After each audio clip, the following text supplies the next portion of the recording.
Hello, my friend. Stay a while and listen. Alright, so this is gonna be an introductory guide to the Elemental Druid, and there is a beginning build as well as an end-game build that you can use because they introduce the ability to respec characters, redo your stat points somewhat recently in the life of the game. And so right now I just finished grinding out level 30 in the beta so that I could unlock all the skills to showcase them. So essentially the leveling build that you will want to use is going to be the fire side of these skills, of this skill tree. That will pretty much carry you through most of Nightmare, if not all of Nightmare. The only time you will run into an issue is when you occasionally run into a fire immune enemy. If you're playing with other people, that shouldn't really cause you too much trouble because there's not going to be very many of them and someone else can just kill that. So you're going to want to, you'll mainly be using Fisher and Volcano in this build, and you're going to want to get a 2-socketed staff early in the game with a Tear and a Rawl rune, and this is going to create the rune word Leaf. So let's just go ahead and do that, and I'll show you why you're going to want to do that.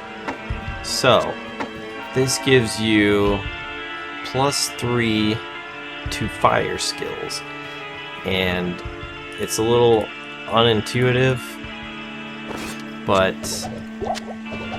as you'll see here, that includes any skill basically that uses fire. So it will apply to all your druid fire skills, not just sorceress. And it's very easy to get a Tear and a Rawl rune early in the game. I found quite a few of them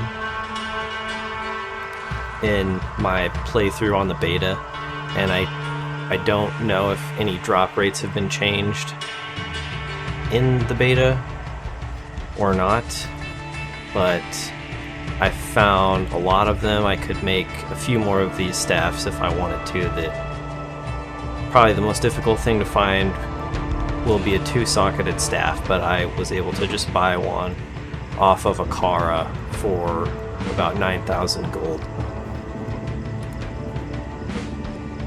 And the end game build that you will want to use is the Windy Druid, and that is going to be this side of the skill tree. And the reason that the Windy Druid is so strong, especially late game, is because Cyclone Armor, when you have all of these skills maxed out, will absorb pretty much all the elemental damage that you might take. And it makes you surprisingly tanky because you will have a hurricane spinning around you, and this is going to slow everyone down because it does cold damage. And then you have a mixture of cold and physical damage between Hurricane, Tornado, and Twister.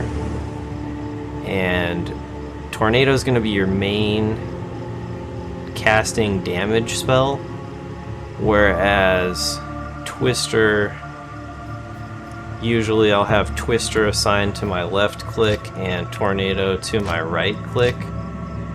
and you can just spam both skills because Twister has a mini stun on it, which when combined with your slow from Hurricane, it's gonna make it really hard for enemies to get close to you. And oftentimes people will invest just a couple of points because you can spend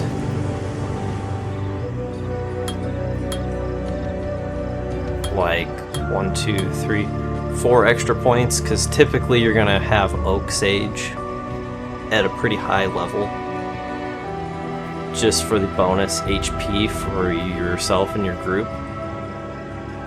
And even just getting 1 point into Summon Grizzly towards the end of the game when you have a lot of plus all skills gear, your Grizzly Bear will still have a couple thousand HP. And so then you can have this big fat beefy bear tanking for you, distracting enemies along with your mercenary, while you just sit back and anything that tries to get close to you will get greatly slowed or frozen by Hurricane and mini stun from your Twisters. So all of that combined makes it very hard for anything to really get through and damage you. And with your mixture of cold and physical damage, you don't run into very many situations where there's a cold and physical immune enemy. It can happen, but it's pretty rare. So you don't often have any issues with killing anything.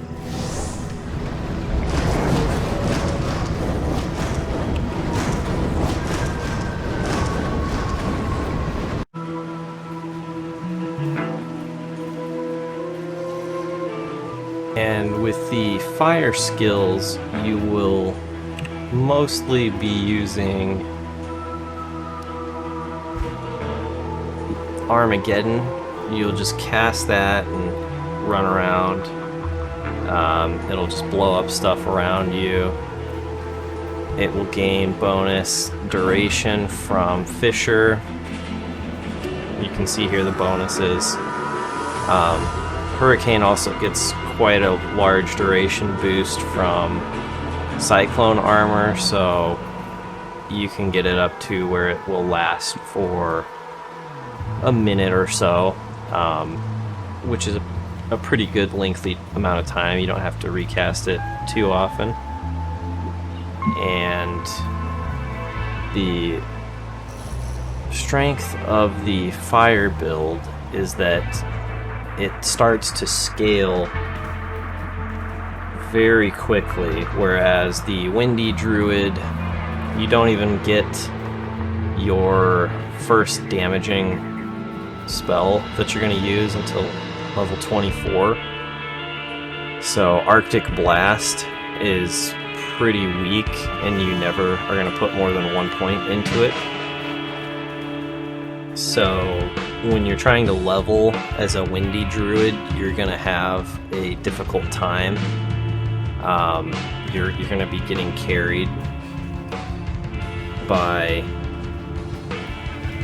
your party, and you're not really going to start to see good returns from your build until you get to probably like mid-30s or higher. Probably higher than that, maybe like 40s or 50s is when it's going to really start to pick up, when you've got some good duration on your Hurricane and you can spam Tornado. Whereas the fire side of the tree is going to be a little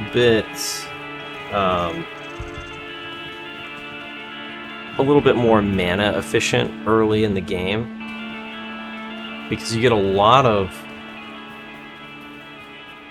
duration from the skills. So Firestorm can be good single target damage at the higher levels, It does have a bit of a cooldown though, but it does do some pretty good damage per second. Molten Boulder, it's kind of hard to aim, but if you roll it down a hallway, it's going to kill pretty much everything in the hallway.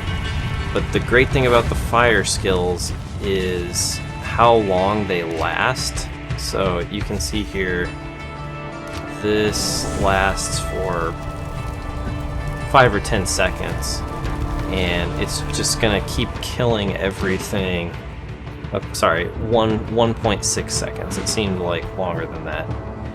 And with Volcano, you'll see it also has some pretty good duration on it. So you can switch back and forth between casting these skills.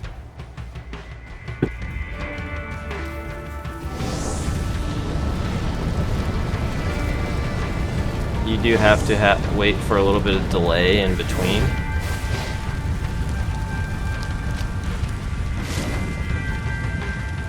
But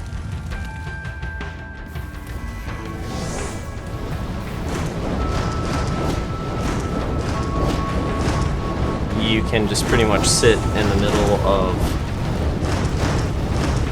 all of this fire and destruction.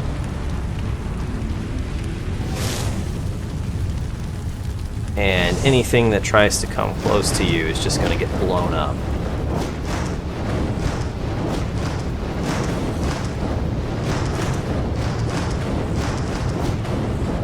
Alright, and that's going to pretty much wrap up this Druid guide here. Let's take a look at what do we get.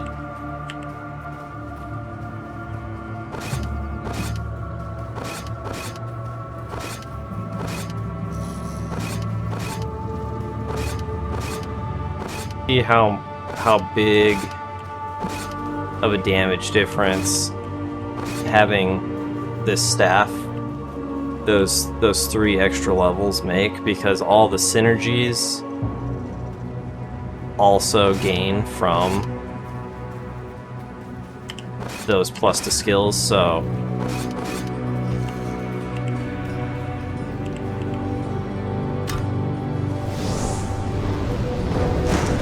it can be very strong.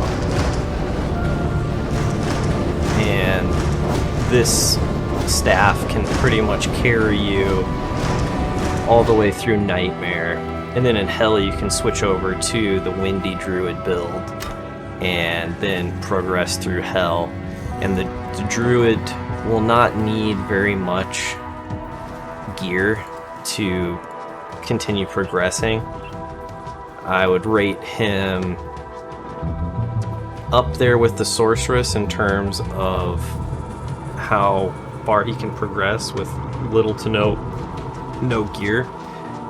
The only drawback will be you do not have teleport built into your character, so farming will be a little bit slower, but it will also be a little bit safer.